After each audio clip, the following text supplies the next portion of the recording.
राहता तालुक्यात काल रात्रीपासून अतिवृष्टीनं थैमान घातलाय। झेंडूच्या फुल शेतीत गुडघाभर पाणी साचल्यामुळे फुल उत्पादक शेतकऱ्यांना मोठा फटका बसला।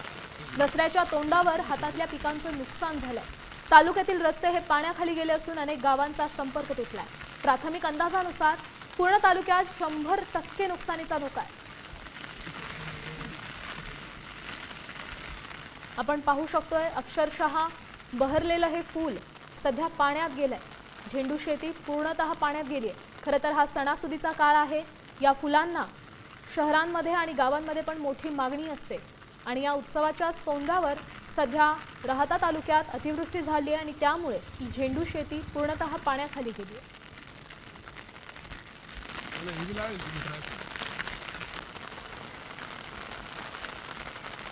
काल रात्री उत्तर नगर जिल्ह्यातील अनेक भागांना अतिवृष्टीने झोडपले आहे आणि सगळी शेत शिवारं जी आहेत ती पाण्याखाली गेल्याचे चित्र आहे। मी आता राहता तालुक्यातील खडकेवाके शिवारात उभा आहे आणि ही झेंडूच्या फुलांची शेती आपण या ठिकाणी बघू शकतो जी पूर्णतः पाण्याखाली गेलेली आहे। हा जो सर्व काळ आहे हा शेतकऱ्यांच्या तोडणीचा काळ असतो। मात्र तोडणीच्या वेळेसच या ठिकाणी मुसळधार पाऊस कोसळला आणि ही सगळी शेती जी आहे ती पाण्यात गेल्याचं चित्र आपण या ठिकाणी बघू शकतो।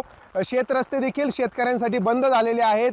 त्यातच अशा पद्धतीने सोयाबीन पीक असेल, फुल शेती असेल हे देखील पाण्याखाली गेल्याने शेतकऱ्यांचं मोठं नुकसान झाल्याचं चित्र राहता तालुक्यामध्ये बघायला मिळतंय। सचिन बनसोडे, साम टीव्ही न्यूज, राहता, अहिल्यानगर।